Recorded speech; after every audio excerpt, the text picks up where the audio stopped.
দুটো পিকচারের মাধ্যমে আমরা প্রিপোজিশনের বেসিক ক্লাস করেছি, এর আগে অলরেডি ক্লাসগুলো করা হয়েছে, তোমরা এই চ্যানেলে সেই ক্লাসটাকে পাবে, just go and watch the video. আর এখন যেটা করব আর কি, আমরা the most used prepositions in English তিনটে আছে আর কি, সেই তিনটার আমরা পয়েন্ট পয়েন্ট করে আলোচনা করবো এবং তোমাদের ট্রিক্স কৌশল বলবো যে কীভাবে তোমরা এগুলোকে খুব সহজে মনে রাখতে পারো আর কি। তো তোমরা খুব কেয়ারফুলি দেখো, আমরা তিনটে প্রিপোজিশন, তার মধ্যে হচ্ছে অন, ইন এবং অ্যাট, সবগুলোই ব্যবহার হয়, কিন্তু এই তিনটের ব্যবহার কিন্তু সবচেয়ে বেশি হয় ইংলিশ গ্রামারে এবং টেক্সট লেখাতে বলতে গেলে। তো আজকে আমরা এই তিনটের একটু ডিটেলে আলোচনা করব, তোমরা ভালো করে ভিডিওটা একটু দেখে নাও। প্রথমে আমরা এসেছি অনের ব্যবহার নিয়ে। অন অন মানে আমরা নর্মালি যেটা প্রথমত মাথায় আসে, অন মানে উপরে বোঝাই, রাইট? অন মানে উপরে বোঝাই, কিন্তু অনের আরও ব্যবহার আছে কীরকম, আর উপরে বোঝাই এরকম আরও কিন্তু প্রিপোজিশন আছে, যেমন আপন আছে, আপ আছে, ওভার আছে, অ্যাভাব আছে, আরও আছে আর কি। এবার আমরা এখানে কিছু পয়েন্ট করেছি আর কি, তোমরা পয়েন্টগুলো একদম খাতায় ডায়েরিতে নোট ডাউন করে রাখবে এবং তোমাদের বোঝার খুব সুবিধা হবে।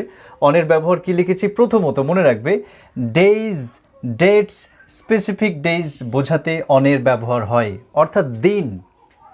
Sunday, Monday, Tuesday, Wednesday, Thursday, Friday, Saturday, যে কোনো একটা দিন হোক না কেন, দিন যদি পাও তাহলে চোখ বন্ধ করে সেখানে অন বসাবে, ওকে? তারপর কি ডেট আছে, ডেট হচ্ছে যে কোনো একটা তারিখ, আজকে যত তারিখ, যেমন 15 অগাস্ট, 14ই ফেব্রুয়ারি, যে যখন যেটা বলতে পারবে সেইটাই আর কি, ডেটের আগে অন বসাবে। আর একটা হচ্ছে স্পেসিফিক ডেইজ, অর্থাৎ বিশেষ বিশেষ দিন যেগুলো বোঝাই সেগুলোর আগে তোমরা এই অনের ব্যবহারটা করতে পারো। তাহলে আমরা কিছু এক্সাম্পল লিখেছি, তোমরা একটু ঝটপট দেখে নাও। I was born on Monday, এই যে মানডে হচ্ছে একটা ডেট, আর ডেটের আগে চোখ বন্ধ করে আমরা অন বসেছি, ওকে? নেক্সট এক্সাম্পল কি বলছে, India got freedom on 15th August, okay? তাহলে এখানে একটা ডেট পেলাম আর ডেটের আগে অন বসালাম, রাইট? নাম্বার সি বলছে he sent me a gift on my birthday, এই যে বার্থডে এটা কিন্তু একটা স্পেশাল ডে আর কি, রাইট? তাহলে এখানে এই স্পেশাল ডে এর আগে আমরা কি বসেছি, অন বসালাম। এরকমভাবে আমরা বলতে পারি Christmas day, new years day, এরকম যদি পাই, বার্থডে, তাহলে এইরকম ক্ষেত্র যদি পাই তাহলে এগুলোর আগে কি বসাবো, অন বসাবো, ওকে? তাহলে আমরা বুঝে নিলাম, মুখস্থ করো, আমার সঙ্গে রিপিট করো, ডে, ডেট এবং specific day.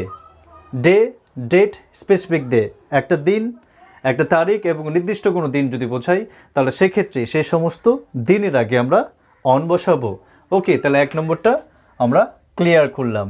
Look at the second rule, আমরা লিখেছি দেখো, স্পর্শ ব্র্যাকেটে কন্ট্যাক্ট বা টাচ বোঝাতে, অর্থাৎ কোনো একটা সারফেসের উপরে যখন কিছু থাকে বোঝায় তখন সেক্ষেত্রে আমরা অনের ব্যবহার করি এবং কন্ডিশন হচ্ছে সেই সারফেসের সঙ্গে টাচ করে থাকতে হবে। যেমন আমরা যদি বলি the pen is on my palm, এটা টাচ করে আছে, তাহলে এখানে এক্সাম্পলটা কী লিখেছি দেখে নিই আমরা, the mobile is on the desk, এই যে ডেস্কটা হচ্ছে একটা সারফেস, একটা টেবিল, আর তার আগে প্রিপোজিশন হিসেবে আমরা কি বসালাম, অন বসালাম, ওকে? তারপরে এখানে বলছে the dog is sleeping on the floor, floor হচ্ছে কি একটা সারফেস, আর তার আগে আমরা অন বসালাম। তারপরে থার্ড যে নিয়মটা তোমরা দেখে নাও, খুব সোজা নিয়ম, তাহলে সেকেন্ডটা আমরা ক্লিয়ার করলাম। থার্ড কি বলছে, নির্দিষ্ট সময় বোঝাতে, খুব গুরুত্বপূর্ণ, দেখো, নির্দিষ্ট সময়ের উপরে বা নির্দিষ্ট সময়, স্পেসিফিক টাইম যদি হয় তাহলে সেক্ষেত্রে আমরা অনের ব্যবহার করতে পারি। যেমন ধরো the train runs on time, সময়ে চলছে আর কি, হ্যাঁ? বা he has arrived on time, সময়ে সে পৌঁছেছে, ট্রেনটা সময়ে চলছে, তাহলে সময়ে কোনো কিছু হচ্ছে বা ঘটছে যদি বোঝাই তাহলে সেখানে আমরা অনের ব্যবহার করব, ওকে? এইবার এখানে দেখো নট ইন টাইম লিখে রেখেছি, আমরা এখানে এভাবে বলতে পারি না the train runs in time, মানে সময়ে মধ্যে চলছে, বলতে পারি কখন, ইন টাইম তখনই হবে যদি সেটা সময়ের মধ্যে বোঝাই। যেমন আমি বললাম যে I will arrive in time, ভালো করে শোনো, I will arrive in time, আমি সময়ের মধ্যে পৌঁছাবো বা আমি সময়ের ভেতরে পৌঁছে যাব। অথবা আমি বলতে পারি I will arrive on time, আমি সময়ে পৌঁছাবো, এক্স্যাক্ট সময় যেটা 10টা বলেছো তো, এক্স্যাক্টলি আমি 10টাতেই পৌঁছাবো, তখন সেক্ষেত্রে আমরা অন বলবো, ওকে? আর যদি বলে I will arrive in time, তার মানে আমি 9:10, 9:40 বা 10টা বাজতে 10 মিনিট কম এরকম সময়ে পৌঁছাতে পারি। I will arrive in time, সময়ের মধ্যেই পৌঁছে যাব, 9:30 হতে পারে, ওকে? তাহলে এই তিনটা নিয়ম বললাম, পাশাপাশি আমরা আরেকটা নিয়ম লিখে রাখবো তোমাদের সুবিধার জন্য। জাস্ট তোমরা একটু দেখে নাও যে যদি কোনো ইলেকট্রনিক কোনো ডিভাইস বোঝায় বা কোনো মেশিন বোঝায়, এক কথায় যন্ত্র, আমি ব্র্যাকেটে লিখলাম ডিভাইস অবলিক মেশিন। এবার কি আছে, এগুলো ডিভাইসের মধ্যে আমরা মোবাইল ফোন বলতে পারি, রেডিও বলতে পারি, টিভি বলতে পারি, ইন্টারনেট বলতে পারি, এগুলো হচ্ছে ডিভাইস। তাহলে সেক্ষেত্রে আমরা এই সমস্ত ডিভাইসের আগে কি বসাবো, অন বসাবো। যেমন ধরো বলতে পারি যে he is busy on mobile. Okay, তাহলে এখানে আমরা কি দেখলাম, এই যে মোবাইল হচ্ছে একটা ডিভাইস, একটা যন্ত্র, তার আগে কি বসালাম, অন বসালাম। এবার আরেকটা এক্সাম্পল আমরা দিতে পারি যে they are watching the match on television. Okay, তাহলে টেলিভিশনটা কি একটা ডিভাইস, আর তার আগে কি বসালাম, অন বসালাম।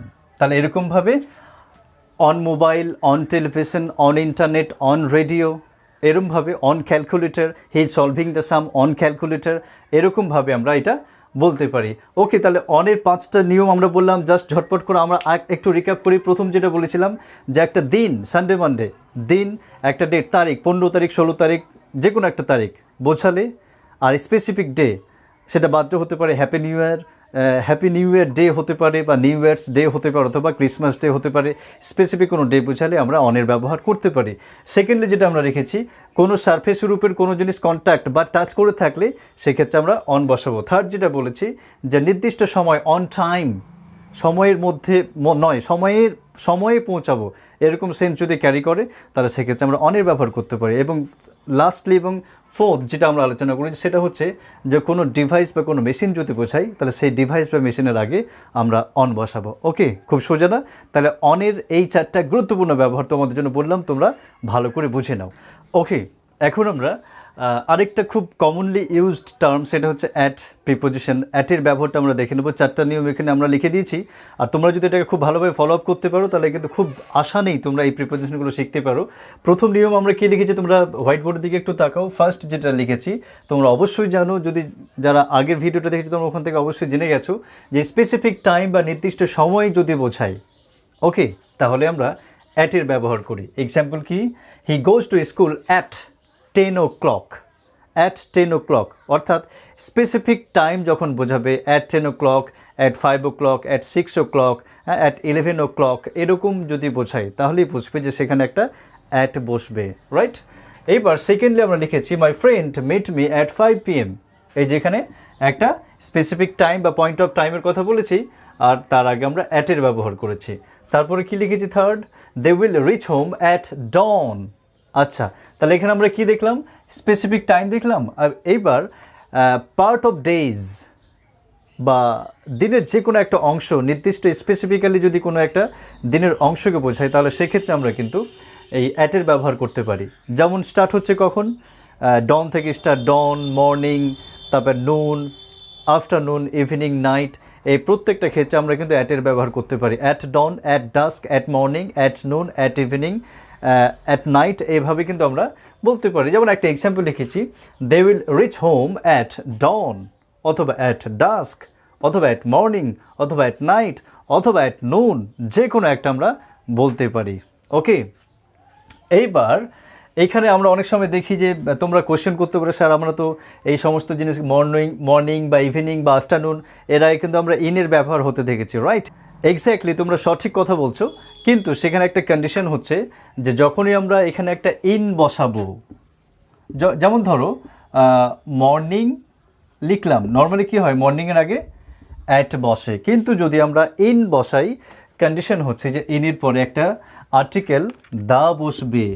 ওকে, আশা করি সমস্যা হবে না, ভালো করে শুনে নাও। আরেকবার রিপিট করছি যে অ্যাট মর্নিং হয়, অ্যাট ইভিনিং হয়, বা অ্যাট আফটারনুন হয়, কিন্তু তার আগে ইনও বসতে পারে।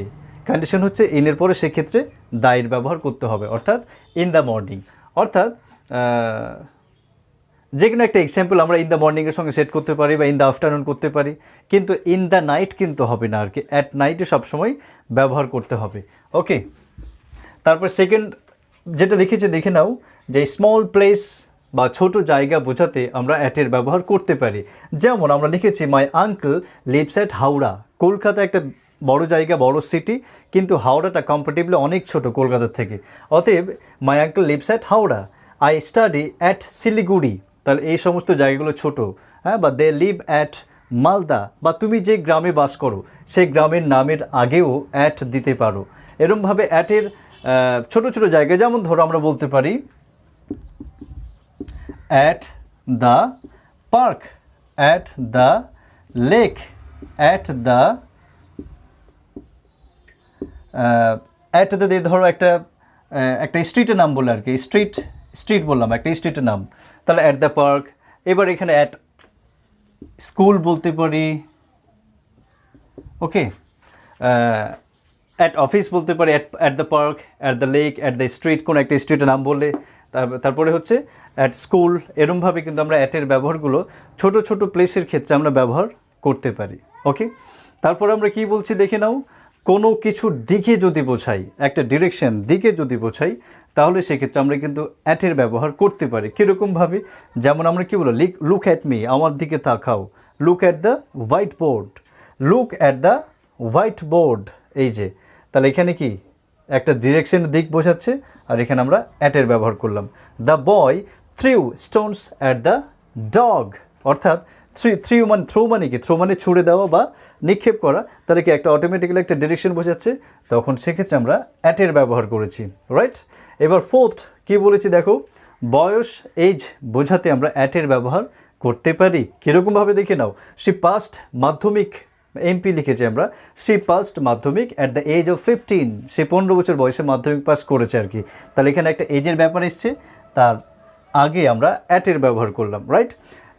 হি ইজ অ্যাট 60 নাও, মানে সে এখন 60, তার মানে এখানে 60-এর মাধ্যমে বয়স বোঝাচ্ছে, তার মানে তার বয়স হচ্ছে, বা আমি বলতে পারি আই এম অ্যাট 30 নাও, আমার বয়স এখন 30, এরমভাবে বলতে পারি। যেমন আমরা কোশ্চেন করি না, হাউ ওল্ড আর ইউ, তাহলে তুমি বলবে যে I am at 30, I am at 15, I am at 16, এরমভাবে আমরা বলতে পারি। ওকে, তাহলে এই 4টা নিয়ম আমরা যদি মাথায় রাখি, তাহলে কিন্তু অ্যাটের ব্যবহারটা আমরা খুব সহজে শিখতে পারি। তাহলে আমরা আরেকটু রিক্যাপ করি, শর্টকাট করে বলে দিই। নির্দিষ্ট সময়, পয়েন্ট অফ টাইম যদি বোঝায়, দিনের যে কোনো একটা অংশকে যদি বোঝায়, ডন, ডাস্ক, মর্নিং, নুন, এগুলো, অথবা 5 PM, 10 PM, তারপরে 12 o'clock, 1 PM, যা কিছু বলতে পারি আর কি, এগুলোর ক্ষেত্রে আমরা একটা পয়েন্ট যদি বোঝাই তাহলে অ্যাটের ব্যবহার। সেকেন্ডে যেটা বলেছি, স্মল প্লেসেস অথবা ছোটো জায়গা যদি হয়, তাহলে সেটা হতে পারে কোনো একটা স্মল টাউনের ক্ষেত্রেও কিন্তু তোমার অ্যাট বসে, কিন্তু সেটা যদি বড় সিটি হয় তাহলে সেক্ষেত্রে আমরা ইন বসাবো, অন্য কিছু একটা বসাবো। কিন্তু ছোটো টাউনের ক্ষেত্রে অ্যাড বসাবো, তোমার গ্রামের ক্ষেত্রে অ্যাড বসাবো। অ্যাট দ্য পার্ক হতে পারে, অ্যাট দ্য লেক হতে পারে, অ্যাট দ্য চৌরঙ্গি স্ট্রিট অথবা আকবর স্ট্রিট, রিপন স্ট্রিট, যা কিছু একটা বলতে পারি। তারপর এখানে অ্যাট স্কুল বলতে পারি, অ্যাট বাস স্টপ হতে পারে, এটা একটু লিখে রাখো, অ্যাট দ্য বাস স্টপে, he is standing at the bus stop, বা he is waiting for me at the bus stop. তাহলে এখানে অ্যাটের ব্যবহারগুলো আমরা এখানে একটা ছোটো ছোটো জায়গার সামনে বসালাম। তারপরে এখানে কি বলছি, কোনো কিছু দিক বোঝাতে আর কি, অর্থাৎ লুক অ্যাট দ্য বোর্ড, তারপরে he threw stones at the dog আমরা এখানে বসালাম। তারপরে কি লিখেছি, বয়স বোঝানোর জন্য অ্যাটের ব্যবহার হয়। ওকে, তাহলে এখানে আমরা অ্যাটের ব্যবহারটা বললাম। ওকে, আমরা এখন ইনের ব্যবহার সম্পর্কে বিস্তারিত জেনে নেব। কয়েকটা পয়েন্ট লিখে দিয়েছি, তোমরা খুব ভালোভাবে দেখো। ইন প্রথমে যদি আমরা শুনি, তাহলে আমাদের মাথায় যে বিষয়টা আসে, ইন মানে ভেতরে বোঝাই, রাইট। ইন মানে ভেতরে বোঝাই, যেমন I am in the room বোঝাই, the pen is in the বক্সের মধ্যে একটি কলম আছে আর কি, এরম ক্ষেত্রে ভেতরে বোঝাই। কিন্তু পাশাপাশি আরও কিছু বিশেষ ক্ষেত্র বোঝাই, সেটা খুব ভালো করে দেখো। প্রথম পয়েন্টটা খুবই ইম্পর্টেন্ট পয়েন্ট, তোমরা একদম ভালো করে বুঝে নাও, যে ইন বসবে, তারপরে যদি সেঞ্চুরি, ডিকেড, ইয়ার, সিজন, মান্থস, উইক এইগুলো বসে, তাহলে বুঝবে যে তার আগে ইন বসবে। ওকে, তাহলে এখানে দেখে নিই কিছু example. They came here in 19th century, century হচ্ছে তোমার 100 বছরের একটা টাইম পিরিয়ড। ডিকেড মানে হচ্ছে দশক, 10 বছরের একটা পিরিয়ড। ইয়ার মানে আমরা সবাই জানি, সিজন মানে 2 ইয়ার্স, মান্থস, উইক, এইগুলো যখন বোঝাবে তখন তার আগে ইন বসবে। They came here in 19th century, তাহলে এখানে এটা কি একটা সেঞ্চুরি, তার আগে কী বসলো? ইন বসলো। তারপরে এখানে বলছে যে he is now in 30s। ওকে, এটা কিন্তু বয়স নয়। মানে যদি বলতাম যে হি ইজ নাও 30, যেমন একটু আগে বললাম, তখন বলতাম হি ইজ নাও অ্যাট 30, মানে বয়স যদি বোঝায় তাহলে অ্যাট 30 হবে। আর যদি সেটা ডিকেডস বোঝা, দশক, মানে সে এখন তার 30-এর দশকে আর কি আছে, মানে বয়স বা যে কোনো ক্ষেত্রে আমরা বলতে পারি আর কি 30s, তাহলে he is now in 30s, তাহলে দশক হলে সেটা অবশ্যই ইন হবে। ওকে, তাহলে এখানে আমরা এটা পেলাম। India got the independence in 1947, এখানে একটা ইয়ার পেয়েছি, একটা সাল পেয়েছি, সালের আগে চোখ বন্ধ করে আমরা ইন বসাবো। Okay, he join the office in February, মাসের নাম পেয়েছি, এই যে মাস, তাহলে এখানে চোখ বন্ধ করে ইন বসাবো। He will come in next week, এই যে উইক পেয়েছি, যেমন he came here in last week, তাহলে এখানে উইক পেলে ইন বসাবো, নেক্সট উইক ইন বসাবো। তারপরে সেকেন্ড যে রুলটা আমরা লিখেছি সেটা হচ্ছে যে বিগ প্লেস বা বড় জায়গা যদি বোঝাই তাহলে তার আগে আমরা ইন বসাবো। দে লিভ ইন লন্ডন, একটা বড় সিটি, তাহলে এখানে ইন বসালাম। তারপরে দে লিভ ইন আমেরিকা, একটা বড় জায়গার নাম, একটা দেশের নাম, কলকাতা, ইন্ডিয়া, যাই বলে না কেন সেখানে কিন্তু আমরা ইনের ব্যবহার করতে পারি। এইবার normally he lives at Malda, suppose, কিন্তু যখন ইনের ব্যবহার এখানে করতে পারি, he lives in a town, a town যখন বলছি তখন সেক্ষেত্রে কিন্তু আমরা ইনের ব্যবহার করছি আর কি। যেমন ধরো আই লিভ অ্যাট রামনগর, কিন্তু যদি আমরা এখানে ইন বসাই তাহলে কী হবে? I live in a village, অর্থাৎ যখন একটা স্পেসিফিক গ্রামের নাম বা স্পেসিফিক শহরের নাম বলছি, ছোট, তুলনামূলক ছোট শহর এবং গ্রামের নাম বলছি, তখন তার আগে অ্যাট বসে। কিন্তু যখন সরাসরি টাউনটাকেই বলছি আর কি, টাউনে বাস করে, গ্রামে বাস করে, তখন কিন্তু তার আগে ইন বসে। He lives in a town, he lives in a village, তাহলে এইভাবেই কিন্তু আমরা বলতে পারি। খুব ভালো একটা পয়েন্ট বললাম, মনে রাখবে। তারপরে থার্ডলি আমরা যেটা বলেছি সেটা হচ্ছে স্টেট বা অবস্থা, কোনো একটা অবস্থা যদি বোঝাই তাহলে সেক্ষেত্রে আমরা ইনের ব্যবহার করতে পারি। যেমন ধরো সি ইজ ইন ডেঞ্জার, সে বিপদের মধ্যে আছে, তাহলে বিপদ এর মধ্যে মানে একটা অবস্থা বোঝাচ্ছে, খারাপ অবস্থা, সি ইজ ইন ডেঞ্জার। যেমন they are sitting in the sun, তারা সূর্যের মধ্যে বা সূর্যের আলোয় বসে আছে, তার মানে কি বসার যে একটা অবস্থা সেটা বোঝাচ্ছে। অতএব আমরা এই মাত্র ছোট ছোট কয়েকটা পয়েন্টেই কিন্তু আমরা ইনের ব্যবহারটা করলাম। আর তোমাদের আগে বলে রেখেছি এইটাকে ভালো করে দেখে নাও, বুঝে নাও। ইন, অ্যাট, অন, এই তিনটা হচ্ছে সবচেয়ে গুরুত্বপূর্ণ প্রিপোজিশন। তোমরা ভালো করে ভিডিওটা বারবার দেখো। আর এর আগে আরেকটা ভিডিও প্রিপোজিশনের উপরে আছে, তোমরা সেটাও দেখে নাও। আশা করি তোমাদের ক্লাসটি ভালো লেগেছে। কেমন লেগেছে তোমরা নিজের মতো করে কমেন্ট সেকশনে জানাও, এরকম ভিডিওস আর চাও কি না। যদি ভালো লাগে অবশ্যই একটি লাইক করবে আর চ্যানেলটিকে সাবস্ক্রাইব করবে তোমরা যারা নতুন, আর বন্ধুদের সঙ্গে অবশ্যই শেয়ার করে দেবে। Thank you so much for watching the video.